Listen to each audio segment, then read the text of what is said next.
take the slides off during the Q&A. Let me get the chat box open so we can chat with you guys while we're doing this. And do remember, if you have questions, to please put them in the Q&A box. That way we can keep track of them.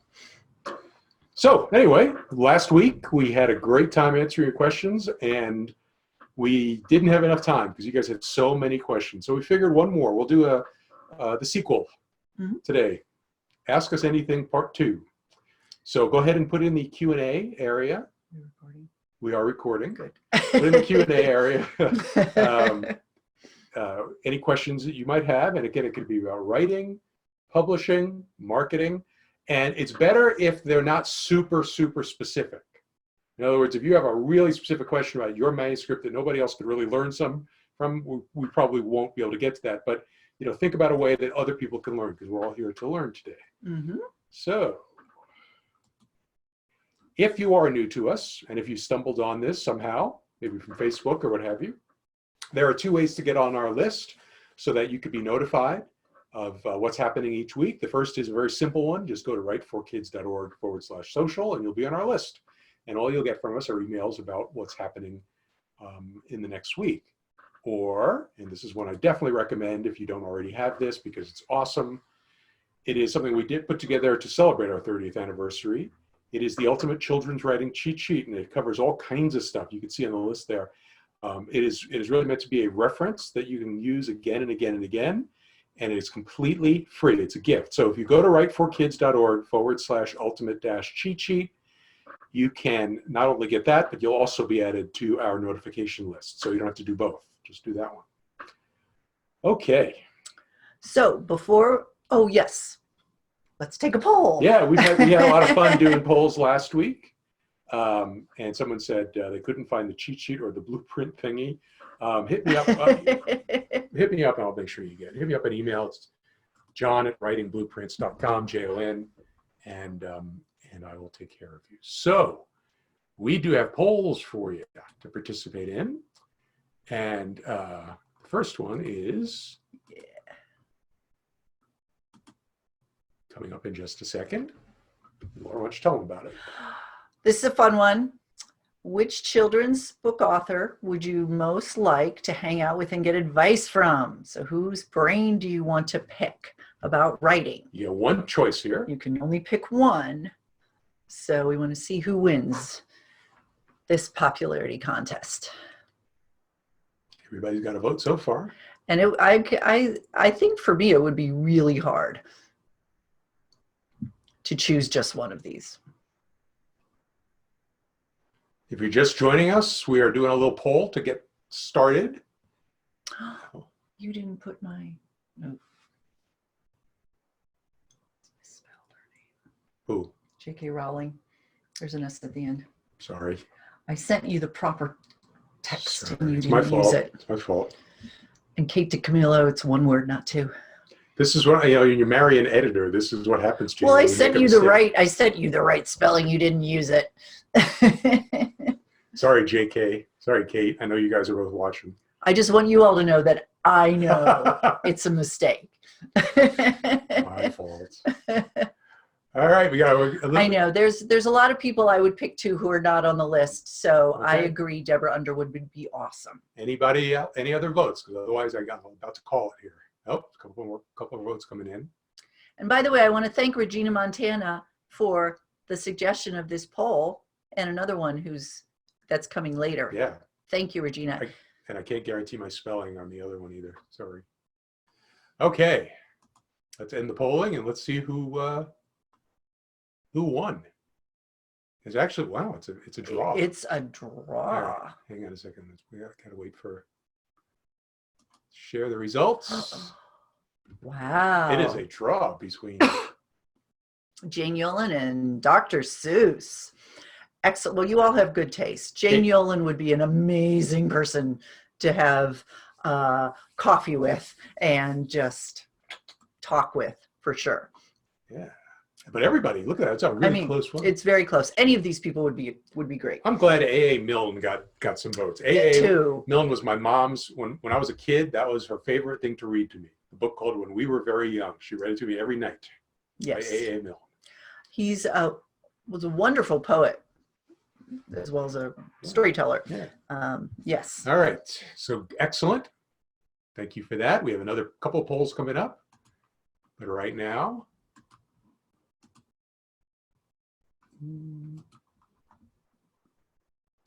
okay, wait, go back.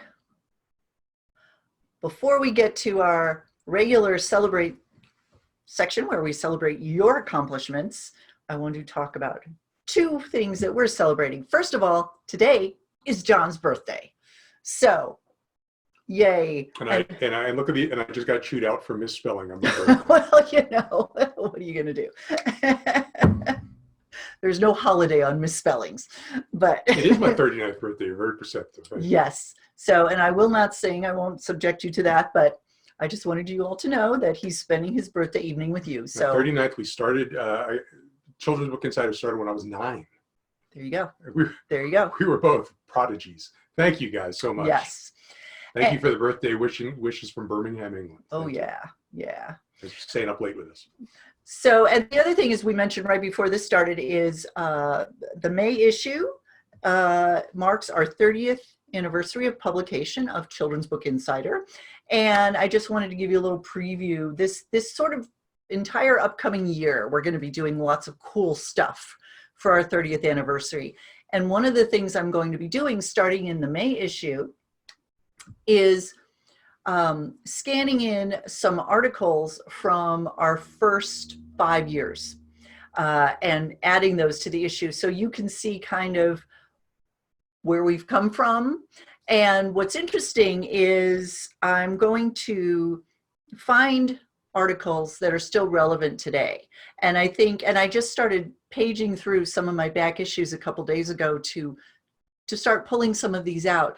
But I realized that good writing is good writing, has always been good writing, and it's timeless. And so a lot of the advice and tips that we were giving 30 years ago still hold up today. And I thought that was really cool.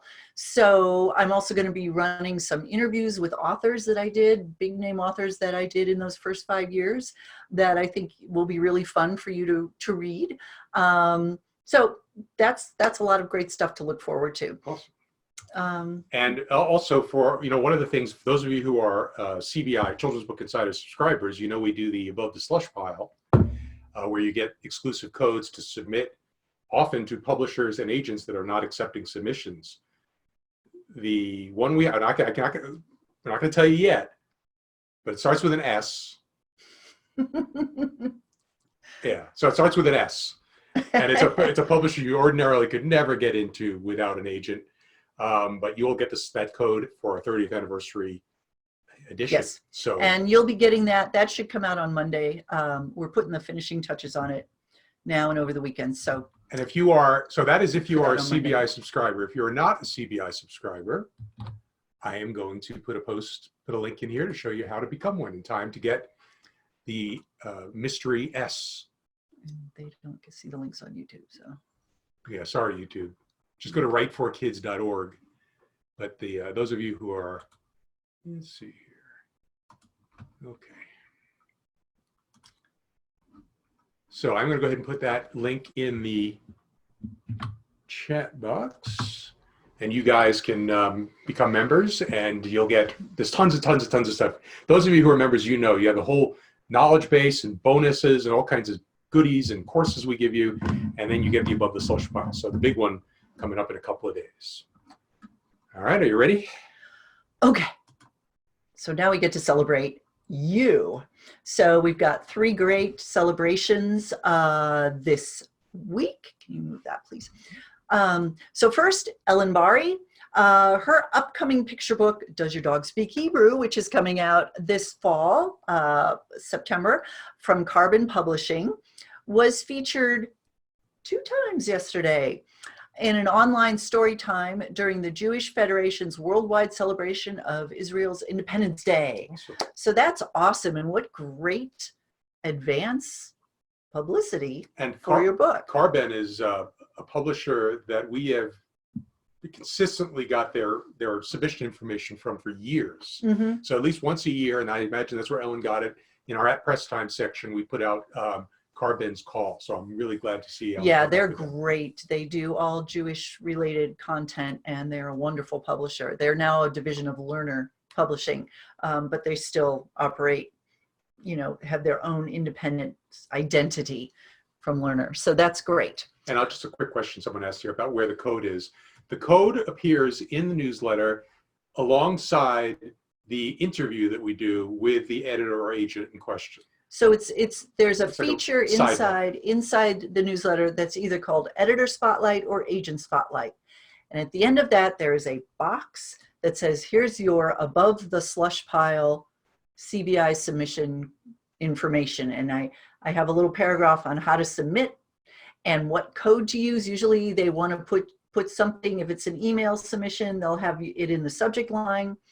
If you submit through Query Tracker or Submittable, which is an online submission platform a lot of agents and editors use, you would put the code. There's usually a field in there about how did you learn about us, and that's where you would put the code. But I have those instructions in the newsletter. Okay, great. Okay, Jenny Harp. This is really awesome. She was inspired to create her author Facebook page after last week's distancing social. So yay, Jenny. All right. And she said she was inspired because we talked a bit about building your author platform and getting an online presence. And she thought, well, no time like the present. And she went ahead and did it. So everybody go to Facebook and type in Jenny Harp Writer Illustrator when we're done and like her. Yeah, go ahead and like it. Well done. Good job, yes, Jenny. Absolutely.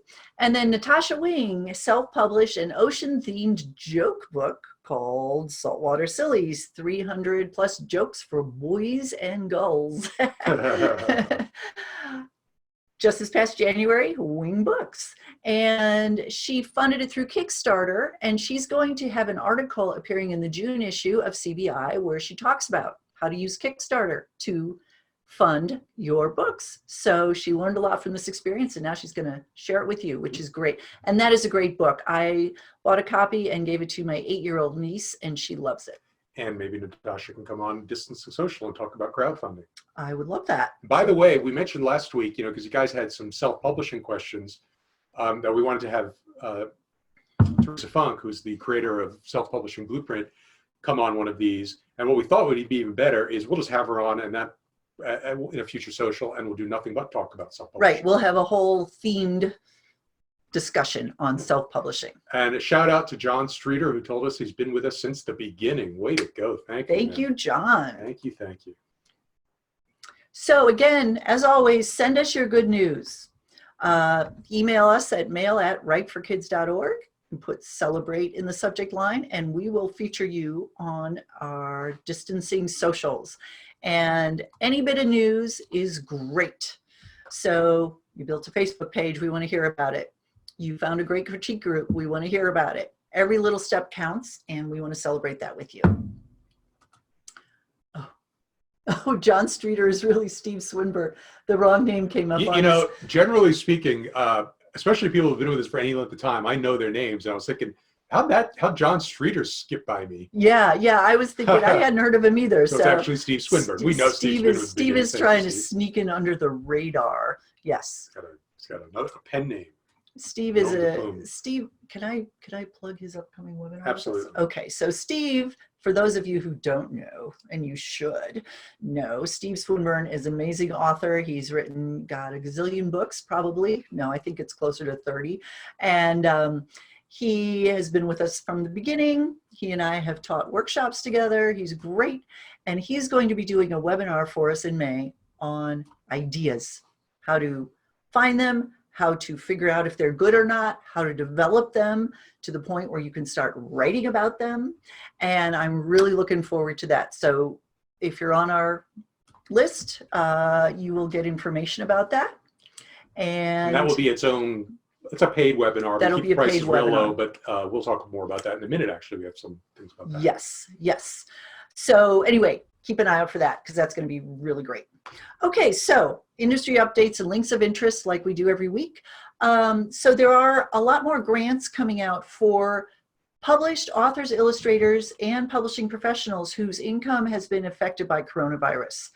And so two of note here, the Maurice Sendak Emergency Relief Fund and the New York Federation for the Arts have paired up to provide grants of up to $2,500 to picture book authors or illustrators who have published at least one book or who have a book currently under contract. So it can be your first book that's under contract. And they are accepting 600 applications. And their deadline is May 4th, coming up. So if you fall into this category and you have lost income because school visits have been canceled, your promotional efforts like book signings, that kind of thing have been canceled, you can apply for this. And so there's a long link here. And if you can't read it on your screen, just go to the New York Federation for the Arts website, which is nyfa.org, New York Federation for the Arts. Click on programs and then awards and grants, and you will find this information. So that deadline's approaching, so get your applications in there. Also, I mentioned this earlier, but I got another email about it. We Need Diverse Books has launched an emergency fund for diverse creatives in children's publishing. And they're awarding grants of $500 to diverse authors, illustrators, or publishing professionals, and who have lost income as well because of the coronavirus. And they define diverse as either person of color, Native American, LGBTQIA+, a person with a disability, marginalized, religious, or cultural minority. So go to diversebooks.org, that's their website, and click on our programs. And the first one that pops up is going to be this emergency fund. And basically they're taking 70 applications, I believe, and then they're going to go through that round and disperse the money, and then they'll open it up to another application process. And as far as I know, they haven't filled that first 70 because I just got another email about this. So check that out.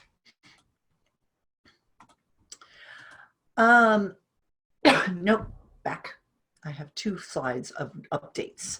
Okay, so School Library Journal has put together a list of publishers' current policies on reading their books out loud online for classroom purposes. You know, a lot of teachers, and this is who this is particularly directed toward, want to be able to read books out loud online as they're teaching their class on whatever platform they're using, but they're worried about violating copyright. So it's called the COVID-19 Publisher Information Directory, and it explains how you can do this. A lot of publishers have loosened up their restrictions, but this list is very detailed. And so I created a bit.ly link here. It's bit.ly/COVID publisher info. And that'll take you there. If you can't remember that, and you just Google School Library Journal COVID-19 Publisher Information Directory, which is probably harder to remember than the link, it will pop up for you. But I thought all of you teachers out there might find that very useful. The BookBub blog, say that 3 times fast, reported just last week that ebook sales are up significantly from this same time last year. And audiobook sales have rebounded and increased. So a couple of weeks ago, I talked about how audiobook sales were dropping because people weren't commuting anymore. And that's when a lot of people listen to audiobooks. Well, they've kind of figured out that they could listen to audiobooks at home. And those sales are going back up and ebooks are really doing well. And what this has significance to you in several ways. First of all, if you have an ebook or audiobook version of your book, if you've been published traditionally, and either of those versions of your book are out, and you want to spend some of your time at home doing some online marketing, you might want to focus on those versions of your books right now and really promote those so that people know they're available. because those are the things that are selling, because of course you can just download them from home. You don't have to worry about going out to get them.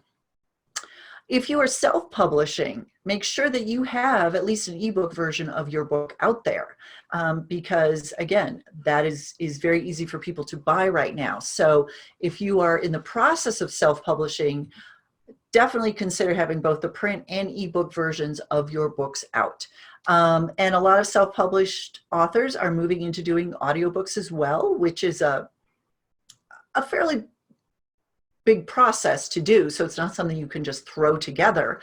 But if you're considering it, you might want to really start researching how to do that, because you know, we may be in this situation for a while. And that might be a good topic for future Distance and Social. I'll have somebody on who's an expert Absolutely. in audiobooks. So if you guys are interested in that, we can do that. By the way, just along that point, if you guys have topics or you know of certain people that you think should be on the Distancing Social, let us know. Please Just do. email us. You can email me. It's John, Jon, at writingblueprints.com. And let me know what, and we'll reach out to those folks and get them on here. Great. Yeah, we really would love that, because we plan on doing this for a long time. We're not going to end this anytime soon. When it's no longer a Distancing Social, it's just going to be the social. We look forward to the social.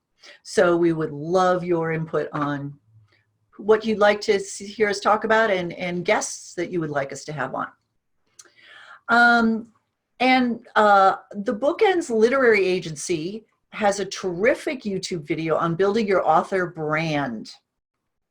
And again, I created a bit.ly link to go straight there, bit.ly/build author brand. Is bit.ly case sensitive? No. Okay, good, because I just realized that. Or you can just go to YouTube and type in Bookends Literary Agency and subscribe to their YouTube channel. They have amazing videos that they put out.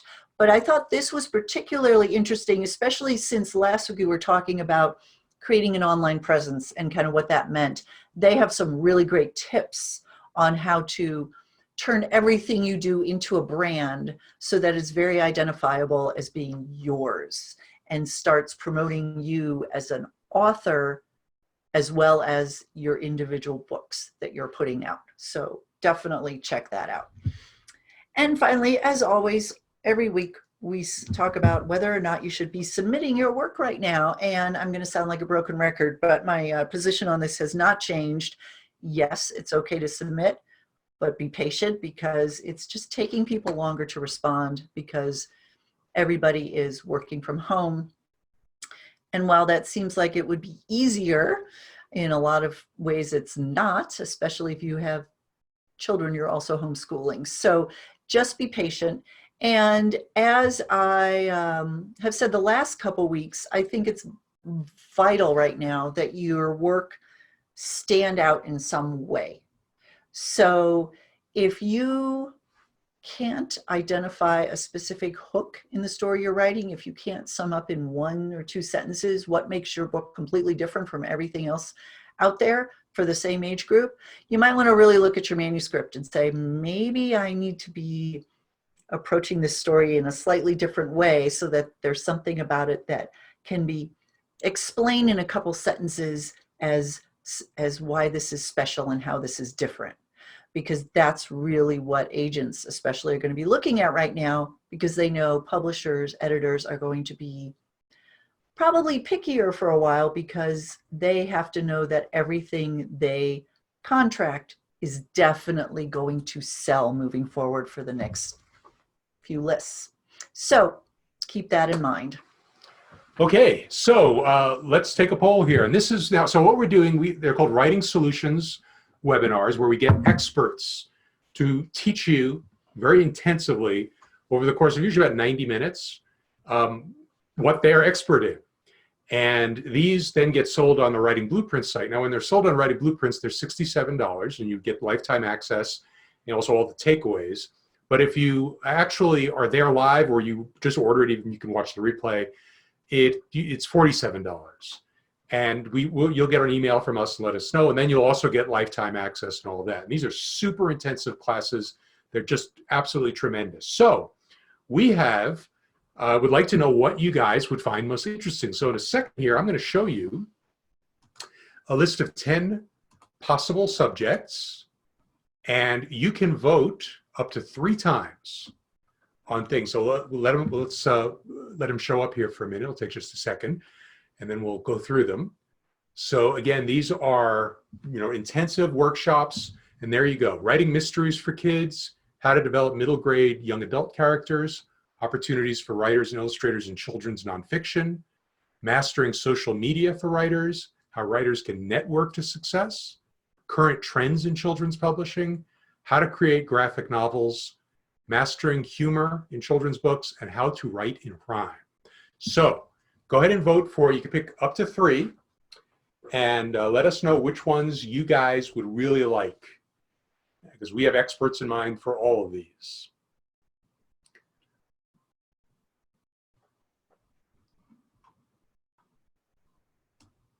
I'm sorry, there's one at the bottom there, how to become a full-time writer. So there you go.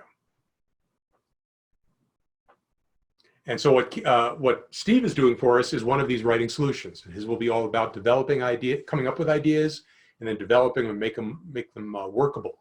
So that's going to be amazing. If you go on the Writing Blueprint site, you'll see some of the previous ones we've done. Laura has one on writing creative picture books. Picture book nonfiction. And Teresa has done some on school visits. And we have one on how to market without social media. We have all kinds of stuff up there now, but we're always adding to it. And we have a bunch coming up this year. So we'd love to know exactly. And Steve, aka John, says they are fantastic. Thank you, John Streeter. His alter ego. Heather voted for 5. That's okay. I mean, really, honestly, you could vote for all of them, but just to have it make any to be useful, we're saying 3 is a good number. That's fine, Yelena, if you needed more. We'll do this again. Don't worry. We'll probably twice a year we'll throw out a poll like this. So. Janelle just got our social media workshop. That's actually called Social Media Catch Up. And I just added a bunch of stuff to that about TikTok and WhatsApp and that stuff. So yeah, cool. Thank you. All right, what are we looking at here? We'll just give you a couple of minutes. How about we have another 15 seconds for voting? So yes, Brenda, we're going to continue it from here on out every Thursday night, whether we're distancing social or not. Pacing in picture books, okay. All right. Are we? Is everybody voted? 5, 4, 3, 2, 1. Polling is closed. Let's see what the results look like. Give us just a minute here. This is very, very helpful for us. So thank you, guys. Share the results. All right. Mastering humor in children's books is the #1 choice. Cool. The #2 choice, how to develop middle grade YA characters. Great. The #3 choice is a tie, mastering social media for writers and current trends in children's publishing. Also, opportunities for writers and illustrators in children's nonfiction did well. Actually, everything pretty much did well. Network to success and how to create graphic novels are the ones that you guys aren't all that excited about. Okay. Interesting. Okay. So, excellent. No, this is great information. So are you going to send this out to our whole list? I am going to also invite everybody on our list to vote for this, but you guys got the first crack at it. Okay. In fact, what I'm going to do here, I'm going to take a screenshot so we have this.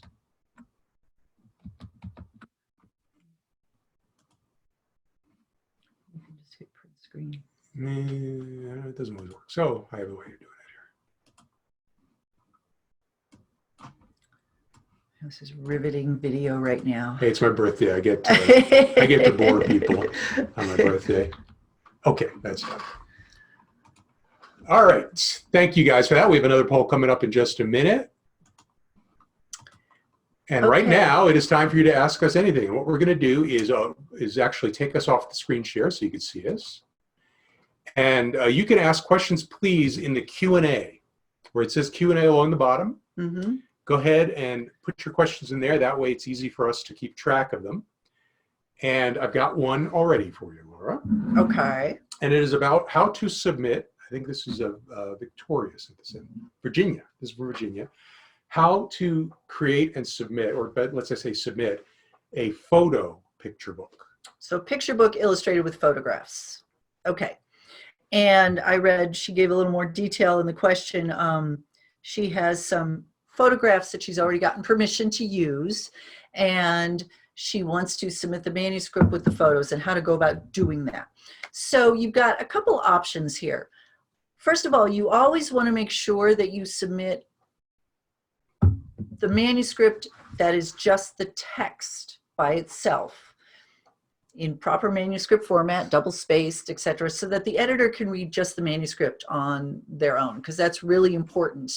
And if you stick pictures in the manuscript, it interrupts the flow of the reading and it's harder to judge the text. So you want to make sure that's always included. But you could also include a book dummy if you wanted. So you would basically scan the photos and you would create a little book dummy where you have the photo on each page and you would place the text that goes with the photograph on that page. Now, you're not saying this is the final design of the book. You're just saying, here's how you know which pictures go with which words. And you would submit that along with the manuscript. Now, you want to have this dummy in two forms. You want to be able to print it out, and you also want to have it like as a PDF, because a lot of submissions these days are done online. And so the editor might want you to submit the manuscript electronically. If they say no attachments, you want to be able to have that dummy up somewhere online and provide a link to it in your query letter so that the editor can click on this link, go to somewhere on your website where they can access the dummy and read it that way. So including a book dummy in some form is good. Another thing you can do is just scan a couple of the photographs and include them as sample illustrations. Now, those you can embed within an email if you need to, if they don't take attachments. And then say, this just gives you an idea of the quality of the photographs I have.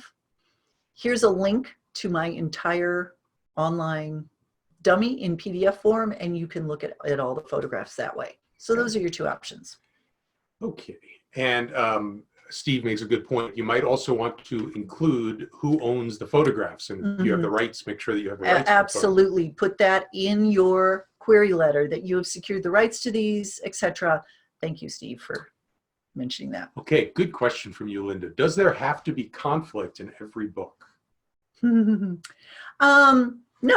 there doesn't. Well, no, there doesn't have to be conflict per se if you're thinking of it as something adverse that the character has to face, you know. However, there should be tension. Now, most of the time we get tension from conflict.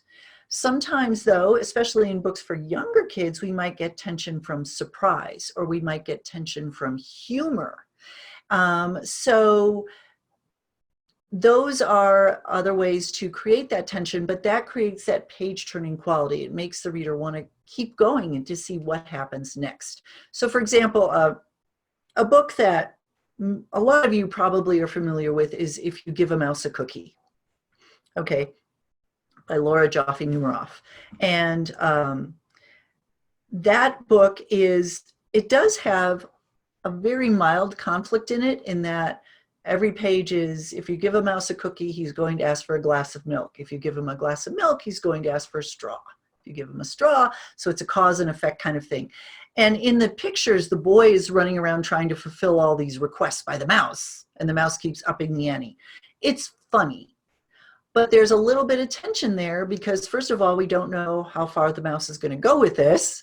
And second of all, in the illustrations, we see Mom out in the garden, and she's getting closer and closer to coming in the house, and the mouse is creating a mess that the boy has to clean up. So there is that sort of anticipation and humor that creates that tension. So you have to have something like that that makes the pages keep turning. Okay, let's see. Janelle says she has the Christian Writers Market Guide for this year, but was wondering if we knew of any other good resources for writers of picture book Bible stories. I would go ahead and Google picture book Bible stories, because a lot of traditional publishers are also publishing that kind of thing. It depends kind of how it's handled and that kind of thing. So there are a lot of more mainstream traditional publishers who are doing that kind of thing, and a great way is to just get a bunch of books and just go through them and see who publishes them. And if you can't go to the bookstore or library right now, you could certainly do a lot of that online. And that's what I would do. Okay, Yelena asks, is it a good idea to use rhymes and prose in the same story? You can, and I don't know what age group this is for. Where's the question? I don't think it's right here. Oh, okay. I've seen picture books that do that. I've seen certainly novels that do that. There has to be a delineation between the two. So sometimes the picture book might have a character is writing a note and it's in rhyme, but the text is in prose, or vice versa. So there's a real split between the two. I wouldn't want the actual text itself to go from rhyme to prose to rhyme to prose within the body of the text. There has to be a reason that there's both. And usually it's because one voice is in rhyme and the other is in prose. Okay. Neil asks, I understand there are ways to use Amazon marketing service ads to collect email addresses. Can you explain how that might work? So that's not something I've stayed fully up on, but in July, Brian Cohn, who's somebody we worked with for a long time, is going to be doing a month-long challenge. He's going to be teaching people how to do Amazon marketing services ads and do exactly what you're asking about, Neil. So keep an eye on your emails from us, and I will let you know. I think it's going to happen. It's going to be the month of July, but it's going to be a full thing. He's doing it for like an entire month, and it's going to be really cool. So you'll find out all about Amazon from that. Great. Here's just, this is definitely a frequently asked question, so I'm happy for us to answer it again. How can I find an illustrator? That is a classic question, and it's absolutely a great question to ask. So let's. Okay. So if you are submitting your manuscript to a publisher to be published, you don't have to find an illustrator. They will find an illustrator for you, and they will contract with that illustrator and pay that illustrator, etc. It's not your job, it's their job. So you don't have to worry about it. If you are self-publishing, there are a lot of places. There is a website that our friend Mark Mitchell runs called Marks and Splashes. And he is an illustrator, and he also teaches picture book illustration. And he has an illustrator matchup service on his site. It's free. It's his former students who have learned picture book illustration, and they are looking to get their start illustrating books. And as a writer, you can go in there and you kind of write a little bit about the kind of book you have and the kind of illustrations you're looking for. And then the illustrators will contact you and send you samples of their work, and it's completely free.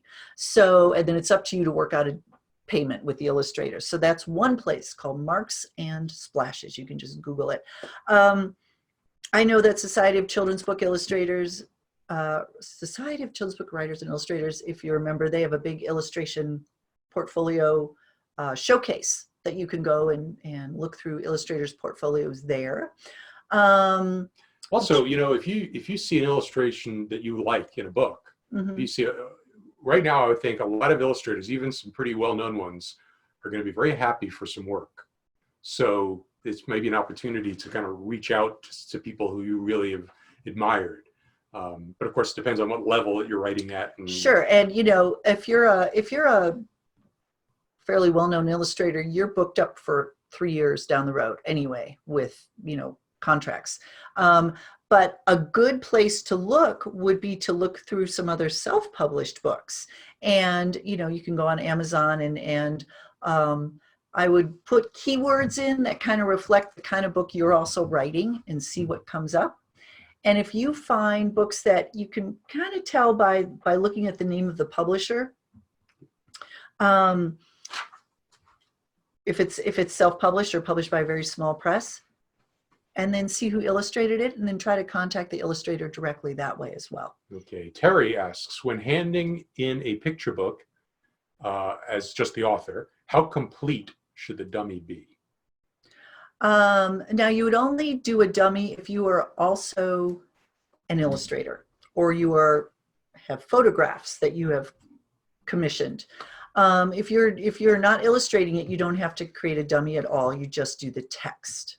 So there's that. But as far as if you are also illustrating it, the dummy's generally pretty loose, just sketches of each illustration, and then you would include photocopies of maybe 2 color illustrations that you feel are representative of what a finished illustration might look like in the book. Jane asks if this would be for an author, if you're creating an ebook, if it would be valuable to ask for feedback, to say, if you enjoyed this book, would you let me know why and what you liked? So trying to actually ask your readers to come maybe visit your Facebook page or just to give you some feedback. Sure, I think that's a great idea. And you want to make sure that they have a place to find you, and having a website is a really good it's a really good reason to have a website there. Or you might have in the book an email that's just dedicated to feedback. So it's not your personal email, it's another email you create. Yeah, and I would just sort of say, I'd love to hear from you. I'd love to hear from my readers. Please email me, and I'll send you back a little gift. To have something, maybe a little story or something else that you could send back for people taking the time to respond. But I think that's a good way. Okay, this is from Anonymous. I sent a picture book manuscript to a publisher 2 weeks ago, and have since made revisions that I feel make the story, pacing, and visual much better. Can I send this revised version with an apology and ask the editor consider it instead? That's a good question. If you had said agent, I would say yes, because agents, that happens more often than we realize, and they kind of don't mind that. You've got nothing to lose, so why not? Chances are the editor hasn't read your original. What you want to do is, in the subject line, I assume you've emailed this, make it very clear that this is a revision of a previous submission dated, and then the date on the original submission, so they can match it up real quick and delete your original one, and they don't end up reading your manuscript twice. Here's somebody who submitted their picture book to an editor and didn't hear back, but had a chance to submit to an art director of the same publishing agency, who said she would refer it to the proper editor if she likes it. Is it necessary to tell the art director that I had previously submitted it to an editor at the same publication? I would, yes. And just be very above board and say, I haven't heard back yet, but I very much appreciate you, looking at it and passing it on. Sure. If an agent rejected your manuscript but then moved to another agency, does that prohibit you from sending to another agent in her new agency? No, not at all. Okay. That was easy. How would you write or perhaps format a manuscript for an interactive picture book? How would you define interactive? Are you talking about like a lift the flap kind of thing? Or because, I think of interactive picture books are books where there's a refrain that the readers chime in on, or, that kind of thing. So Julia, if you want to, in the chat box, just sort of clarify that, we'll come back to it. Can an author submit to both agents and publishers at the same time? Absolutely. And the only thing is, when you're submitting to, we go over all this in our manuscript submission blueprint. There's a lot of sort of clear caveats with that. But with publishers, you want to make sure that you're saying in the query letter that it's a simultaneous submission if you're submitting to more than one. Julia said, like the book press here. So what she's talking about then are books where their activity, where you press something, a sound maybe happens, something pops open, or it's a pop-up. Well, the book press here, it's all done with illustrations. So there's no actual.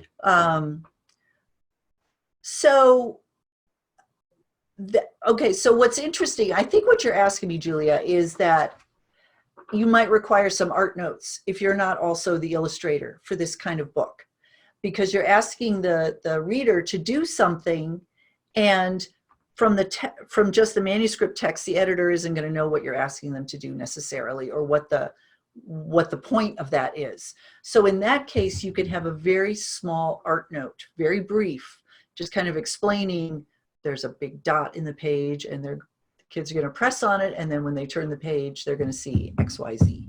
So that's completely acceptable. I hope that answers your question. Mary Jo asks, what are your thoughts about critique groups? Is there a good size for a group, and how often should they meet? Critique groups are amazing, and you should absolutely be in one. By Zoom these days, I would think. By Zoom, yes.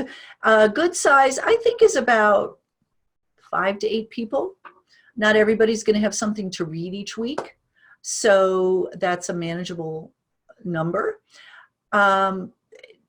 I've been in critique groups where they meet once a month, and I know a lot of people, writers, who are in critique groups where they meet twice a month. Either one seems to work well if you're really, really dedicated, once a week, but that's a lot.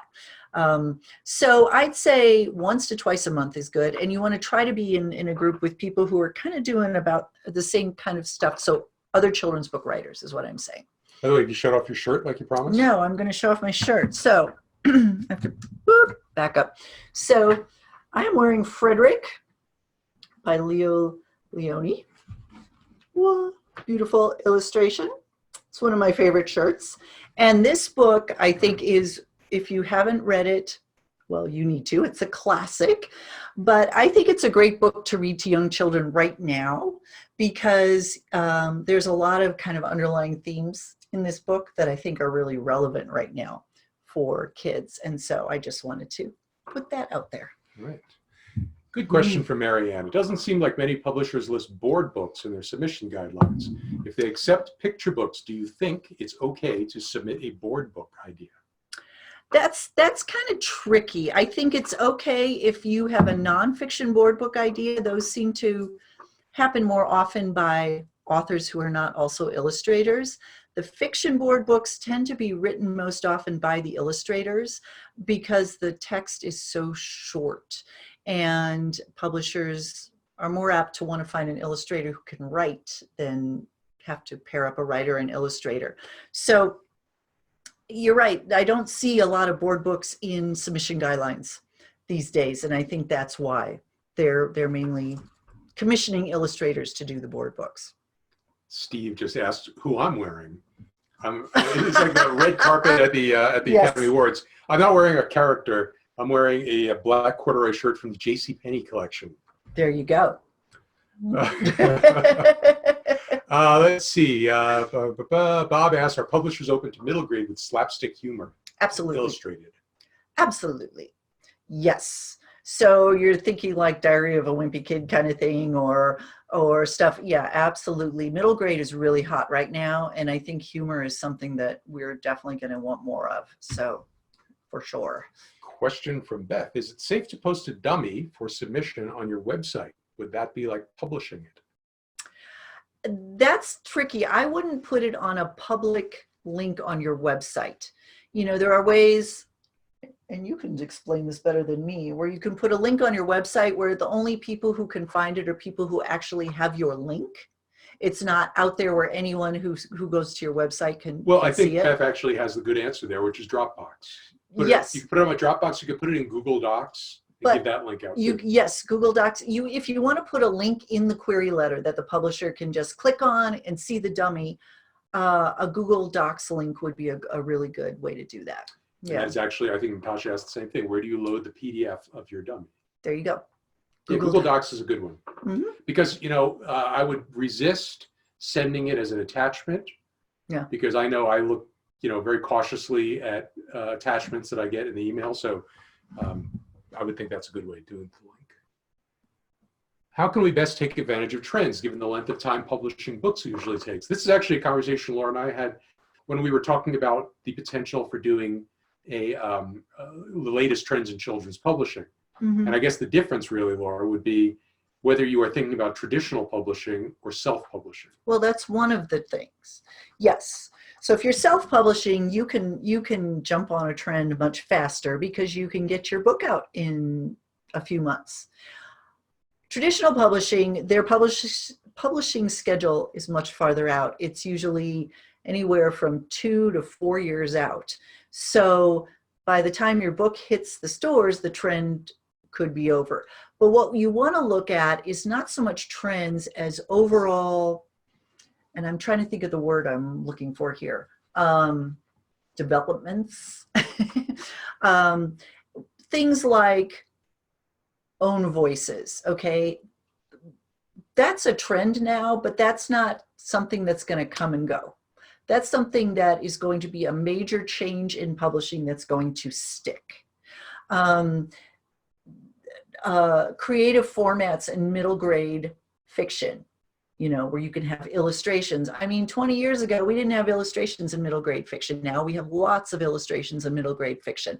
That is not a flash in the pan trend. That is going to be a permanent change to the industry. And those are the kinds of things you want to be paying attention to, because those are the things you can incorporate into your own writing that will still be relevant 2 to 4 years from now. Robin just said, wait, it takes that long? Well, what we're talking about here, first of all, if you go to a traditional publisher, especially now, because everything's going to get backed up even further, and because so many books get published in China, and so there's all sorts of issues there. So yeah, it could take a while, but that is one of the reasons why we're a little more bullish these days on self-publishing, because self-publishing puts you in control of the timeline, especially if you're just doing Kindle. If you're doing electronic books, boy, that really speeds things up, and that allows you to move on trends a lot quicker. Mm-hmm. So yeah, submitting to a publisher.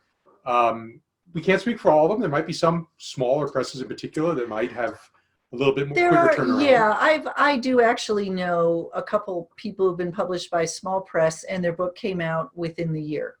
That's very unusual though for a medium or a larger size publisher. They just have to plan that far in advance because they have much bigger lists and they have to put in marketing plans in place, et cetera, et cetera. So it just takes longer. Yeah, I mean, I think this is really kind of a golden age for self-publishing if you have the right kind of book and if you're comfortable doing it. And again, we'll have Teresa come on at some point soon and talk about that and the self-publishing blueprint that we have on Writing Blueprints, which makes it real easy. Mm-hmm. Let's see. Do you recommend finding a professional to pay to help edit your book before submitting? Yes. I think that's always a good idea. There are, you know, lots of different types of critiques you can get that have lots of different price points. And on the CBI Clubhouse, I have if the tab at the top of the page that says grab your members perks, and there's a section under there called Get a Professional Critique, and I have some critique services that I recommend that people I know personally who I know do a good job. And they range anywhere from just a really good overview, big picture, which is going to cost less than someone who sits down and line edits it for you. So it's a good idea, I think. It's a very competitive market. Editors and agents have lots of submissions. You want yours to stand out. And one thing we always talk about whenever we're talking about Manuscript Magic, which is our self-revision tool that you can find on Writing Blueprints, is that if you use something like Manuscript Magic before you pay for a critique, you will get a much higher level critique, because what happens is, like when Laura does critiques, a lot of times she's using the time that the author is paying for to fix really basic problems or to fix problems they could have fixed themselves had they known what the problem was. So if you can run it through Manuscript Magic first and really take care of all the kind of low-hanging fruit problems, what you're going to get from a professional editor is a very high-level critique, which is going to make your manuscript even better. So I would not pay somebody a lot of money to have them do things you could fix yourself. Absolutely. Yep. So you have to become skilled yourself at editing. Or just get Manuscript Magic. Well, that's what I mean. That's what it does. It teaches you how to be your own editor. Okay. Do you have recommendations for website hosting and or design help? You know, if you're going to build a WordPress site, we use WP Engine, and I love them. We've never had a problem. It's really good service, and it's a very stable platform. Otherwise, you know, there's tons of places where you can put up a website, and you know, GoDaddy and Namecheap, and there's all kinds of places. I don't really know, you know, one or the other, but just look around at recommendations. terms of design help for your website, well, certainly one thing you could do is when you find websites that you like, author websites that you like, email the author and ask, hey, who designed it? Sometimes they'll even say at the bottom of it, there'll be a link to the designer. So that's a great way to find it. Another good way is, I think it's called Upwork now, upwork.com. But there are various, 99 Designs is another one. They have places where you put up your job, what you're looking for, how much you're going to pay, blah, blah, blah. And then various people kind of do a preliminary kind of on spec version of the job they would do for you. And then you pick the one you want that you like, and the money goes to that person and they finish it. So it's a way to see kind of a range of designs. So 99 Designs, and I think crowdspring.com, which is now called upwork.com. Those are good ways of finding design help. Mm-hmm. Pam says she uses Wix, which is a good one. There's Squarespace. There's tons of them. But okay, can you repeat that story and author? Did you mean the one on my shirt? Frederick? Frederick? I'll show you again. Is the author's name on it? There it is. There's the author's name. Leo Leone. There you go. Ta-da. Judy asked, what age is middle grade? It's generally 8 to 12. There's kind of an upper middle grade category that's 10 to 14. And both of those fall within middle grade. It's just a little younger, a little older, but within the middle grade. Heather wants to know what you meant by own voices. Own voices. So, sorry, I should have specified, because if you haven't been reading a lot of Kidlit, you might not have seen that term. It's hashtag own voices. And a lot of times in submission guidelines by agents and editors, they might have that hashtag. That means diverse authors, people who are writing from within cultures that are in the minority, or authors with disabilities who are writing about characters with disabilities, religious groups, the same sort of definition that the We Need Diverse books grant, they define diversity as. So people outside of the mainstream majority culture in our country would be considered own voices. And what that means is the author is of the group that they're writing about, or the illustrator is of the group that they're illustrating. And so they have sort of that personal connection with the characters and the culture. It's time for another poll. This is a simple one. What book scene would you like to be part of? Would you like to have tea with Alice and the Queen, meet Mary in the Secret Garden, join Harry, Ron, and Hermione at Hogwarts for a day, visit the chocolate factory with Charlie and the group, or be a toy friend of Christopher Robin for an afternoon? So go ahead and just post that in there. And also, if you have any other questions, we're kind of running toward the end here, but you know, we can have time for just a couple more questions. So you can put them in the Q&A section, or if that's a problem, if you're having problems there, you can put it in the chat. But right now, we really want to know who you would like to spend time with in a famous book scene. In the meantime, let's see, there's other questions coming up here. Mary Jo raised your hand. Mary Jo, you can go ahead and type something in the chat box or in the Q&A section. If you raise your hand, we have to turn on your video camera. And you know what?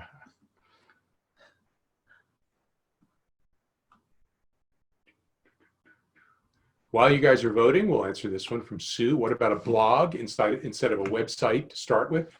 You know, I would suggest a blog as part of your website, mm-hmm. which, because you got static areas, which is sort of the about you, about my books, how to contact me, and then you could have the blog.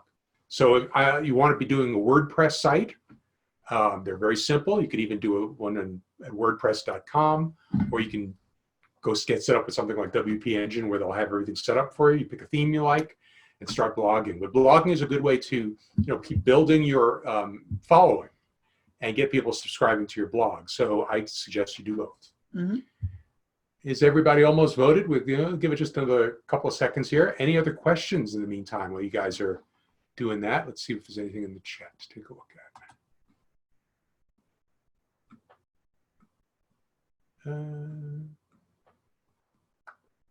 Someone uses Vistaprint for building a website, a very inexpensive web builder. Yeah, it's so much easier these days than in the past.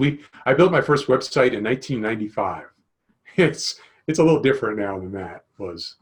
Do you remember what It was all, I Platform? just, I had to learn HTML, and then I put it up on, I don't even remember. I remember though, it was by dial-up with a 2400 baud modem. All right, so let's see. The polling's about to end. 5, 4, 3, 2, 1. End the polling, and we will share it. GeoCities. It was probably before GeoCities, fellas. I don't think GeoCities had happened. I do know that our web address had a tilde in it. Those little squirrel Oh, that's things. right. It was mindspring.com/tilde CBI. Those were the days. Okay, so the winner is Laura. Mary in the Secret Garden. Wow. Nice. Yeah. I know. And Hogwarts comes in second. You know, and Deborah says, based on the scene picked is a clue to one's age. I know. Yeah. See, my vote would have been for the Chocolate Factory. Okay. Yeah. Then again, that was a dangerous choice. It would have been a dangerous choice. Yes. All right. So how about we give you guys just another minute to put in any other questions, and we see if there's anything we missed here. Okay. Yeah, I know we've missed some, but we're just trying to. Someone asked us about board books. Does that also mean that concept books are mostly done in-house? So concept books are kind of a subcategory of board books, though they can also be in the picture book format. They're meant to teach kids concepts like various colors, numbers, shapes, days of the week, etc. in their most basic form, but they can also teach other more interesting things. Again, it depends on the publisher. If you're doing a concept book, you have to do something really, really, really interesting and different. The Baby Loves Science board books by Ruth Spiro, Baby Loves Quarks, Baby Loves Quantum Physics. Those are a unique concept for a concept-based board book series that she came up with, and she's not the illustrator.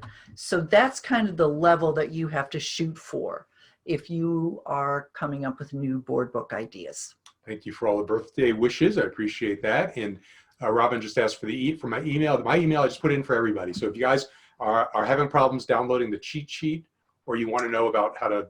If we share the screen again, we have those slides at the end for the cheat sheet. Okay. And the.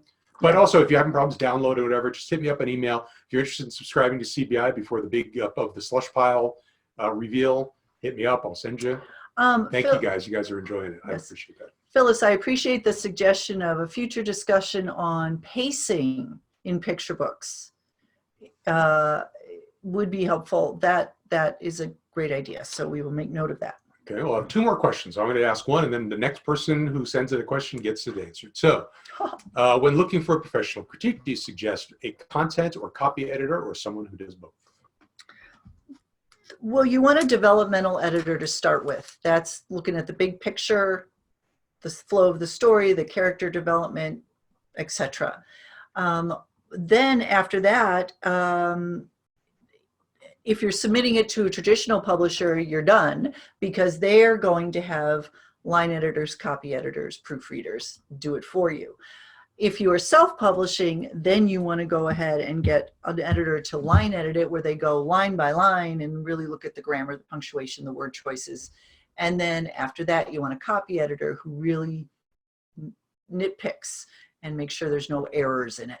So those are 3 different types of editing, and you might have to hire 3 different editors to do that. Okay, well, thank you guys. Again, we'll be here every week, same time. The link is always the same. Please go out and tell folks in your Facebook groups, wherever you might be, because we'd love to have more folks join us, because we could really reach and help a lot of people right now. I think it's an important time for people to get in touch with their creativity, to create beautiful things for children, and we want to reach as many as we can. So please do share. Also, you'll always find the replays on our blog, which is Write for Kids, WRITEFORKIDS.org. So you can find all the replays. You can feel free to share those in Facebook, Twitter, wherever you might be, Instagram, whatever. We'll have the replay for this up tomorrow. And again, if you don't have the Ultimate Children's Writing Cheat Sheet, it's free. It's really good. We put a lot of work into it and a lot of love into it, and we want you to have it. So the link, the address is on there. thank you guys for hanging out. Laura, anything final to say? Just stay tuned for the May issue of CBI. It's going to be awesome. 30th And anniversary issue. lots of fun stuff coming up this year for our people. So stay tuned for that. Great. We'll see you guys next week, Thursday night, same time, same link. The replay will be up tomorrow on the Right for Kids blog. And thank you guys for all the birthday wishes and the anniversary wishes and all that stuff. Really appreciate that. Mm-hmm. And, stay safe and stay sane and keep writing. And we're getting through this. So keep doing it. All right. All right. Good night, everybody. Good night.